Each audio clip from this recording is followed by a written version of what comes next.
Hi, I'm Jackie Murray. I'm your guide through these 32 lessons of the structured learning technology curriculum for kindergarten. We're on lesson 8. We're going to talk about exploring the internet. Now, students have been on the internet already this year, and hopefully each time you get them on the internet, you remind them in these very early stages of the right way to do it. So this lesson, we're going to really delve into that and give them some interesting things, some background, some more detail, and then stronger expectations about, rather than just them thinking every time they go on the internet, you're going to remind them. They're going to start doing it on their own. Okay, so vocabulary is just about everything in that list. You may have been using these occasionally, like hand, to show the students where they are on the internet, or address, or ads. You might have been using these because we've had 7 lessons and they've probably gotten on the internet in at least half of them. If you haven't, though, you make sure now you're going to start using all of these. Good problem solving. How do I use a website link? They might know, they probably do, but there'll be 20-25% that don't. I don't like where I am, so you show them how to use tabbed browsing, which will come up later in this lesson. I don't know where I am in the website, use the back arrow up there, and I want a prize. Kindergartners think that's true. I hear noise that's not in my website. This is a common one I get from students because they're in the wrong tab. They're on the internet, one of the other tabs is making noise, and they hear that through, rather than, and it doesn't go along with the tab they're on. Now, I think a lot of modern browsers are getting away from that, but it still happens, just not as frequently. Someone online wants to talk to me. Okay, we know how to handle that. Okay, lots of new skills because we're talking about the internet and we're talking about kindergartners. They will use the internet every year of their educational life. So every year you will train them in it till it's just part of what they do. How can I safely use the internet? The internet is safe, absolutely is safe, if they are good digital citizens. If they follow the correct responsibilities, they get the correct rights that go along with going on the internet. So that start with, if I stay in my neighborhood and follow basic security rules.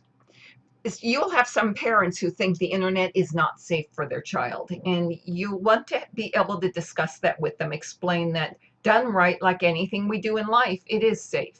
Like crossing the street, like going to the store, like riding their bike. It is safe done right.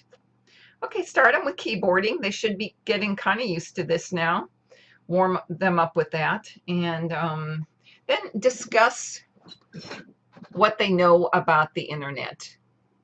Ask them about it. See what they come up with. Discuss and try to discuss browsers. Compare the internet toolbar to other toolbars they've been using. Try to get all of this out while they're talking.